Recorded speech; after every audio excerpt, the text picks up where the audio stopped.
الله الرحمن الرحيم قل إن صلاتي ونسكي ومحياي ومماتي لله رب العالمين لا شريك له وبذلك أمرت وأنا أول المسلمين صدق الله العلي العظيم. آج دن کے اندر مجھ سے کہہ رہے تھے کہ آپ کی تقریر کس عنوان پر ہوگی. میں خاموش رہا. کیا عنوان بتلاؤں؟ کوئی عنوان متعین نہیں. اسٹیج کے اوپر جیسے ہی میں بیٹھا یہاں ذہن کے اندر یہ بات آئی. ہمارے کرم فرما حضرت مولانا محمد الیاس صاحب جو مدرسہ دعوت الحق کے محتمین ہیں اور میرے کرم فرما ہیں، مشفق ہیں، انہیں کی دعوت کے اوپر یہاں حاضری ہوئی اور آپ کی بھولی بھولی صورت میں دیکھ رہا ہوں. یہ ان کی کرم فرمائی ہیں. انہوں نے کچھ واقعات اور حالات سنائے. اللہ ان کے اوپر رحم فرمائے، خدا تعالیٰ ان کی عمر میں برکت عطا فرمائے کہ انہوں نے موضوع عطا فرما دیا اور ذہن میں میرے یہ بات آئی کہ اسلام کے معنی بیان کروں گا. تو گویا کہ یہ عنوان اور یہ مضمون بھی حضرت مولانا الیاس صاحب مدد اللہ العالی کی دین ہیں. یہ انہی کا کرشمہ ہے. تو جو ذہن کے اندر آ گیا اور یہ آیت میں نے آپ کے سامنے تلاوت کی تو میں یہ کہہ رہا تھا کہ اسلام کے معنی کیا ہے. اصل چیز یہ ہے کہ دو باتیں ہیں، دو لفظ آپ نے سنے ہوں گے عام طریقے پر، ایک عادت اور ایک عبادت. عادت تو ان چیزوں کو کہا جاتا ہے کہ جو روزمرہ آدمی اپنی زندگی کے اندر کرتا ہے. آدمی کھاتا ہے، پیتا ہے، پہنتا ہے، سوتا ہے، جاگتا ہے. یہ سب امور عادیہ کہلاتے ہیں، عادت میں داخل ہیں. کھانے کا آدمی عادی ہے، پینے کا عادی ہے، پیشاب کرنے کا عادی ہے، استنجا کرنے کا عادی ہے، پہننے کا عادی ہے، بچوں میں رہنے کا عادی ہے. یہ امور عادیہ کہلاتے ہیں. یہ عادت ہے. اور ایک ہے عبادت. انہی امور عادیہ کو جو آدمی کر رہا ہے، کھا رہا ہے، پی رہا ہے، جاگ رہا ہے، سو رہا ہے، انہی امور عادیہ کو شریعت کے مطابق کیا جائے. کھاتے وقت یہ سوچے کہ اللہ کے رسول صلی اللہ علیہ وسلم کیسے کھاتے تھے اور اس کے مطابق کھایا جائے تو یہی عادت عبادت بن جاتی ہے. سرکار دو عالم صلی اللہ علیہ وسلم کیسے پیا کرتے تھے پانی، اور اسی کے مطابق پانی پیا جائے تو یہی عادت عبادت بن جاتی ہے. کپڑا پہنتا ہے آدمی گرمی اور سردی سے بچنے کے لیے، لیکن اگر پہننے کے وقت میں کپڑے کے یہ سوچ لے، غور کر لے کہ میرے آقا کی کیا سنت ہے، کیا طریقہ تھا، کیسے پہنتے تھے آپ کپڑا، تو وہی کپڑا عبادت بن جاتا ہے. ہمارے عام طریقے پر ہمارے ذہنوں کے اندر یہ بات گھسی ہوئی اور داخل ہے کہ کھانا اور پینا، جاگنا، سونا، بچوں میں رہنا، بیوی کے پاس رہنا، مکان بنانا، کھیتی کرنا، تجارت کرنا، دکانداری کرنا، یہ تو عادت ہے، یہ تو دنیا ہے. اور مسجد میں رہنا اور مسجد کے اندر اپنا پڑے رہنا اور مسجد میں نماز پڑھنا، روزہ رکھنا، قرآن کریم کی تلاوت کرنا، یہ عبادت ہے. یہ عام طریقے سے لوگوں کے ذہنوں کے اندر ہے. آپ اچھی طریقے سے سمجھ لیں کہ یہ تصور کرنا کہ عادت تجارت، زراعت، اپنے بچوں میں رہنا یہ عادت، اور مسجدوں میں رہنا، تلاوت کرنا، مدرسوں میں رہنا، قرآن کریم پڑھنا، روزہ رکھنا، زکوٰۃ ادا کرنا، خیرات کرنا یہ عبادت، یہ تصور غلط ہے. میرے آقا مدنی جناب رسول اکرم صلی اللہ علیہ وسلم نے ارشاد فرمایا، حدیث ہے ترمذی کے اندر، راوی جس کے عبداللہ ابن عمر ہے رضی اللہ تعالیٰ عنہ، ارشاد فرماتے ہیں کہ آقا مدنی رسول اکرم صلی اللہ علیہ وسلم نے ارشاد فرمایا کہ جب مسلمان کھانا کھانے کے لیے بیٹھتا ہے اور بسم اللہ الرحمن الرحیم کھانے کے شروع میں پڑھتا ہے اور کھانے سے فارغ ہونے کے بعد میں الحمدللہ حمدن طیبن کثیرا مبارکہ پڑھتا ہے، اللہ کے رسول نے فرمایا غفر لہ ما تقدم من ذنبہ، اس کے چھوٹے چھوٹے صغائر گناہ سارے معاف کر دیے جاتے ہیں۔ کھانا کھایا پیٹ بھرنے کے لیے، کھانا کھایا ذائقہ حاصل کرنے کے لیے، لطف حاصل کرنے کے لیے۔ عمدہ غذا اور عمدہ کھانا تو سب کو مرغوب ہے نا، اور اگر کچھ ردی قسم کا کھانا ہو، باسی واسی کھانا ہو، ٹھنڈا کھانا ہو تو آدمی منہ چڑھاتا ہے، آدمی ناک سمارتا ہے۔ عمدہ قسم کی پلیٹ ہے تو وہاں سنت یاد آتی ہے صاف کرنے کی، کہ صاف کرنا سنت ہے، اور اگر دال ہے یا آلو ہے یا کوئی سبزی ہے تو وہاں سنت بھول جاتا ہے۔ عمدہ قسم کی غذا ہر آدمی کو مرغوب ہے۔ یہی کھانا اگر پیٹ بھرنے کے لیے کھایا جائے تو پیٹ تو بھر ہی جائے گا، لیکن اگر اسی کھانے کو اللہ کے رسول کے طریقے کے مطابق کھایا جائے، شروع میں بسم اللہ الرحمن الرحیم پڑھا جائے اور آخر میں الحمدللہ حمدن کثیرا پڑھا جائے، تو یہی کھانا ہماری گناہوں کے لیے کیا کر دیتا ہے، معافی اور تلافی کے لیے کافی بن جاتا ہے۔ تو کتنا عمدہ قسم کا سودا ہے نا، عمدہ قسم کا سودا۔ کھانا کھایا پیٹ بھرا ہم نے اپنا، اور گناہ جھڑ گئے کھانے کی وجہ سے۔ اور سنو، حضرت معاذ بن جبل رضی اللہ تعالی عنہ کی روایت ہے، کپڑا پہنتا ہے آدمی سردی سے بچنے کے لیے، گرمی سے بچنے کے لیے، آدمی اپنے بدن کو، اپنے سطر کو ڈھانپنے کے لیے کپڑے کا استعمال کرتا ہے، لیکن رسول اکرم نے ارشاد فرمایا کہ اگر کوئی آدمی دائیں ہاتھ کے اندر آستین پہلے ڈالے گا اور بائیں ہاتھ کے اندر آستین بعد میں ڈالے گا، تو اللہ کے رسول نے فرمایا کہ جب تک وہ کپڑا اس کے بدن پر رہے گا اس کے لیے مغفرت کی دعا کرتا رہے گا۔ کپڑا پہنا ہم نے اپنے سطر کو ڈھانپنے کے لیے، بدن کو چھپانے کے لیے، گرمی اور سردی سے حفاظت کے لیے، لیکن یہی کپڑا ہمارے لیے دعا کر رہا ہے، تو بن گئی عبادت؟ نہیں بنی، نہیں بنی، تھا تو عادت، لیکن ہماری نیت کرنے سے یہی چیز عبادت بن گئی۔ اور سنو، حدیث میں ہے رسول اکرم صلی اللہ علیہ وسلم نے ارشاد فرمایا کہ جب تم جوتا پہنو تو دائیں پیر کے اندر پہلے جوتا پہنو اور بائیں پیر کے اندر بعد میں جوتا پہنو۔ وہ آداب مسجد کے اندر بتلایا گیا، تو جب مسجد سے آدمی باہر نکلے تو سب سے پہلے اس کو بایاں قدم نکالنا چاہیے یا دایاں قدم نکالنا چاہیے؟ کون سا قدم نکالنا چاہیے بھائی؟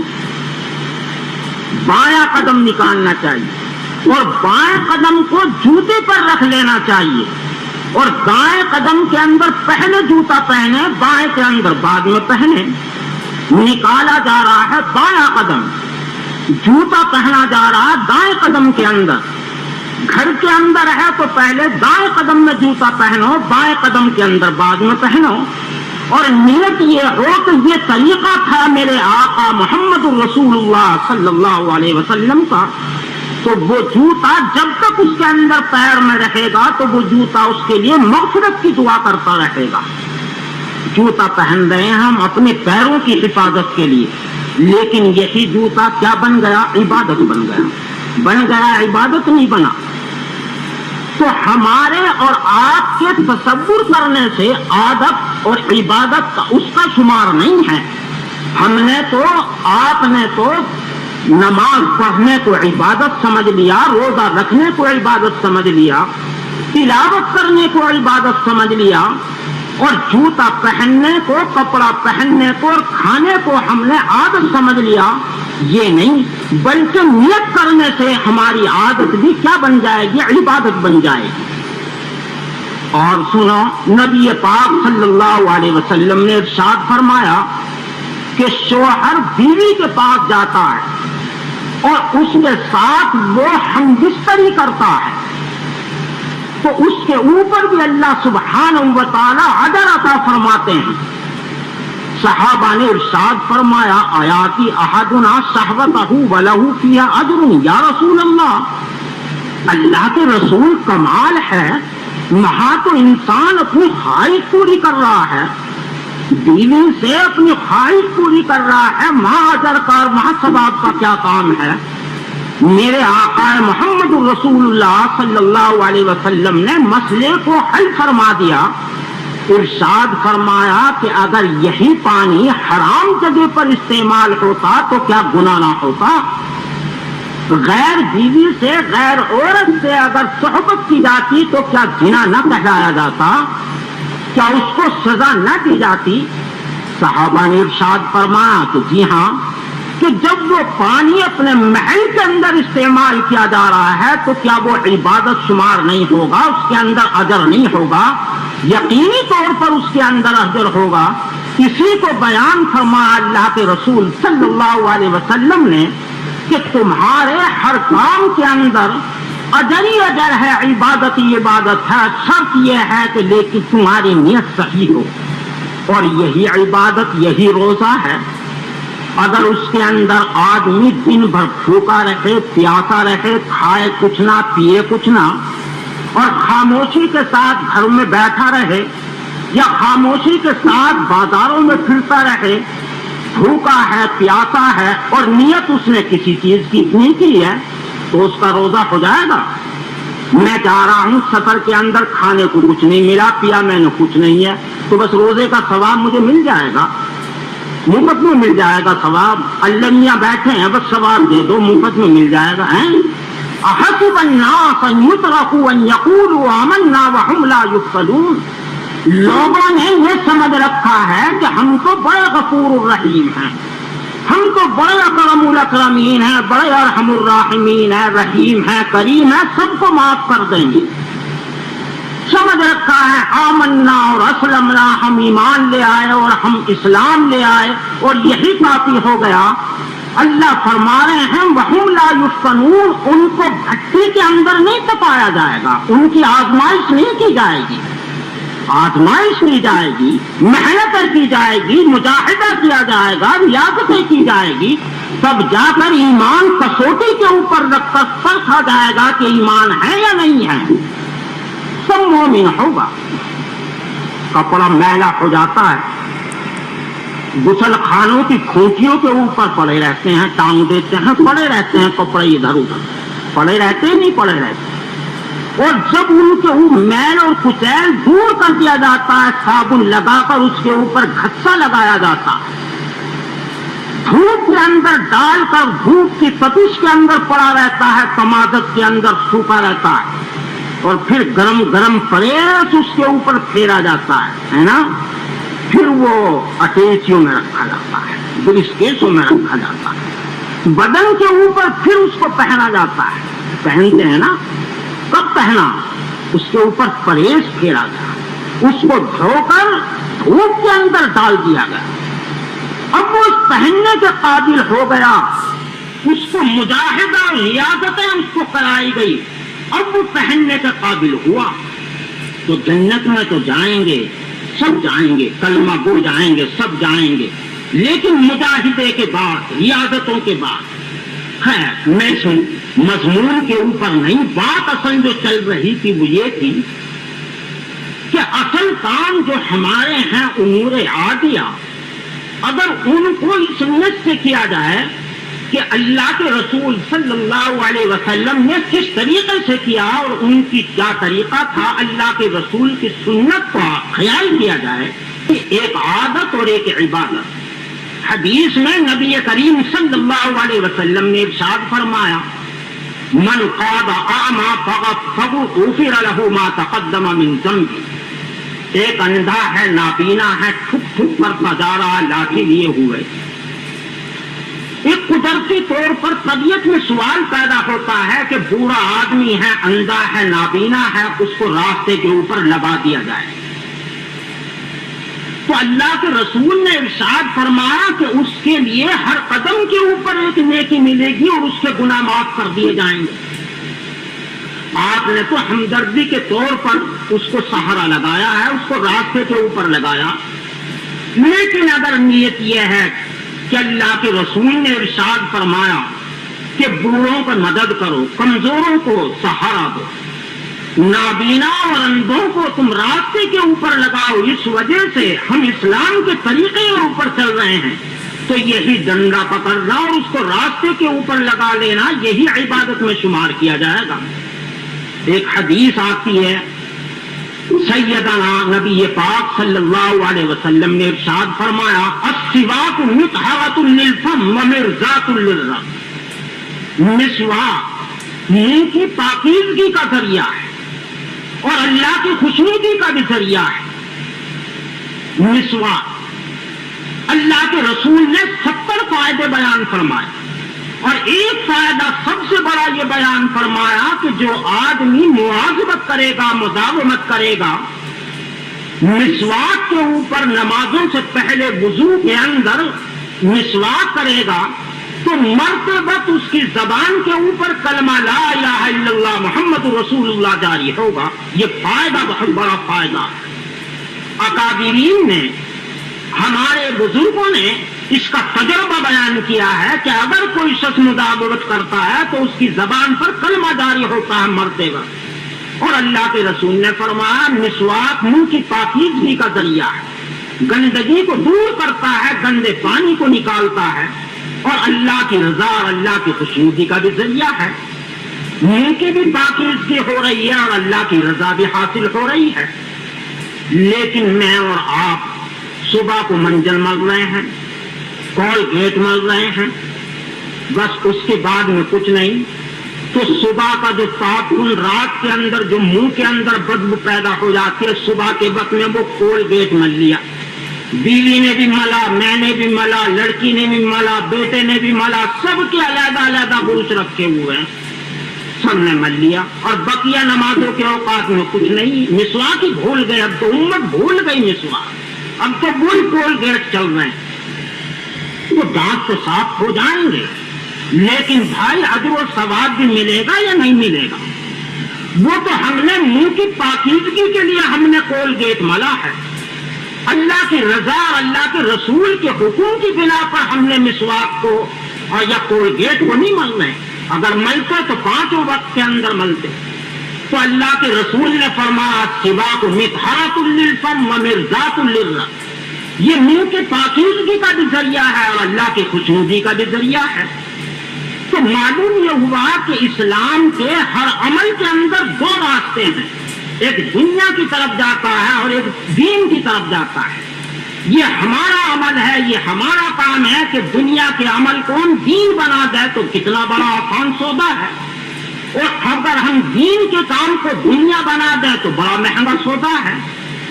تو حدیث میں نبی پاک صلی اللہ علیہ وسلم کے متعلق آیا کہ آپ مسواک بہت کیا کرتے تھے، حتیٰ کہ سیدنا حضرت عائشہ رضی اللہ تعالیٰ عنہ بیان فرماتی ہیں کہ مرض الوفات کے اندر میں نے اپنے شوہر، اپنے آقا کو دیکھا کہ ٹکٹکی باندھ کر دیکھ رہے ہیں مسواک کی طرف۔ میں سمجھ گئی آقا مدنی کی زبان بند ہے۔ میں نے کہا کہ آپ مسواک کریں گے؟ تو حضرت عائشہ بیان فرماتی ہیں کہ اللہ کے رسول نے گردن ہلائی، تو میں نے مسواک دی آپ کو، آپ کے ہاتھوں میں، تو آپ نے مسواک کی، اور اس کے بعد میں اس مسواک کو میں نے اپنے منہ کے اندر کیا۔ فخر بھی کیا کرتی تھی حضرت عائشہ رضی اللہ تعالی عنہا کہ آپ کا لعاب دہن میرے منہ کے اندر گیا ہے، یہ فخر کیا کرتی تھی حضرت عائشہ رضی اللہ تعالی عنہا۔ تو آپ کا آخری عمل جو ہے وہ بھی مسواک پر تھا۔ آپ نے ارشاد فرمایا ہے عائشہ، میرے سے فرشتے ملاقات کرتے ہیں، فرشتے گفتگو کرتے ہیں، اور فرشتوں کو بدبو سے نفرت ہے، میں مسواک کرتا ہوں۔ آپ جب گھر میں آتے مسواک کیا کرتے، مسجد میں جاتے مسواک کیا کرتے، صبح کو اٹھتے مسواک کیا کرتے، نماز پڑھتے تو مسواک کیا کرتے۔ مسواک سے بہت ہی زیادہ محبت تھی آپ کو، اسی بنا پر آپ نے فرمایا السواک مطہرۃ للفم ومرضاۃ للرب، یہ اللہ کی رضا اور اللہ کی خوشنودی کا بھی ذریعہ ہے۔ تو معلوم یہ ہوا کہ جو چیز، جس چیز کے اوپر شریعت کی مہر لگ جائے وہ عبادت ہے، اور جس چیز کے اوپر شریعت کی مہر نہ لگے وہ عادت ہے۔ شریعت کے اعتبار سے کسی کام کو کیا جائے تو وہ عبادت، اور شریعت کے خلاف اگر کیا جائے تو وہ عادت۔ ہمارے اور آپ کے کہنے سے عادت اور عبادت کا تصور نہیں ہوگا، بلکہ شریعت کا اعتبار کیا جائے گا۔ ایک عمدہ قسم کا کاغذ جو میں ایک ہاتھ تھا، جو 100 کے نوٹ کے کاغذ سے بھی عمدہ کاغذ ہو، اور آپ سے میں کہوں کہ جاؤ بازار سے دکان سے پان لے آؤ، تو پہلی تو بات یہی ہے کہ آپ کہیں گے کہ میرا بے وقوف بنا رہے ہیں، یہ کاغذ ہے، نوٹ ہے، اور اگر آپ چلے گئے تو دکاندار پھینک کر مارے گا اس کو۔ کیوں؟ حالانکہ کاغذ 100 کے نوٹ سے بڑا کاغذ ہے، وہ لینے کے لیے تیار نہیں ہوگا۔ وجہ صرف اس کی یہ ہے کہ گورنمنٹ کی مہر نہیں ہے اس کے اوپر۔ دوستوں اور بھائیوں، اسی طریقے سے ہمارا کوئی بھی عمل ہو، اگر اس پر شریعت کی مہر نہیں ہے تو عند اللہ مقبول نہیں ہے، اور اگر شریعت کی مہر ہے تو عند اللہ مقبول ہے۔ چاہے دنیا کا عمل ہو، چاہے آخرت کا عمل ہو، کھیتی کا عمل ہو، شریعت کی مہر ہے تو وہ عند اللہ مقبول، وہ عبادت کے اندر داخل۔ نماز ہے، شریعت کی مہر نہیں ہے تو عند اللہ وہ مقبول نہیں ہے۔ روزہ ہے، اس کے اوپر شریعت کی مہر نہیں ہے، عند اللہ مقبول نہیں ہے۔ روزہ تو رکھ رہے ہیں، غیبت کر رہے ہیں، چغلی کر رہے ہیں، اپنے بھائیوں کو ستا رہے ہیں، تکلیف پہنچا رہے ہیں۔ حدیث میں نبی کریم صلی اللہ علیہ وسلم نے ارشاد فرمایا کہ ایسا بھوکا رہنے سے کوئی فائدہ نہیں ہے۔ نماز پڑھ رہے ہیں، دوسروں کو تکلیفیں پہنچا رہے ہیں، دوسروں کو دھکا دے رہے ہیں، نہ سنتوں کا خیال ہے، نہ مستحبات کا خیال ہے، کرفیو کر رہے ہیں، تو بھائیو ایسی نمازوں سے کیا فائدہ؟ لیکن اگر ایک آدمی ہے، کمانے کے لیے جا رہا ہے، محنت کر رہا ہے، مشقت کر رہا ہے، گھر سے نکل رہا ہے کہ میں اپنے بچوں کو کمانے کے لیے جا رہا ہوں، حلال روزی کماتا ہے، اور آنے کے بعد میں اپنے بچوں کو دیتا ہے، اللہ کا شکر ادا کرتا ہے، سمجھ رہے ہو اللہ کے رسول نے ارشاد فرمایا کہ اس کی کمائی جو ہے یہ حلال اور طیب ہے، اس کا کمانا بھی عبادت میں شمار ہے۔ تو معلوم یہ ہوا کہ شریعت جس کو عادت کہہ دے وہ عادت، اور شریعت جس کو عبادت کہہ دے وہ عبادت۔ میرا اور آپ کا کوئی بھی اعتبار نہیں ہے، اعتبار ہے کس کا؟ شریعت کا۔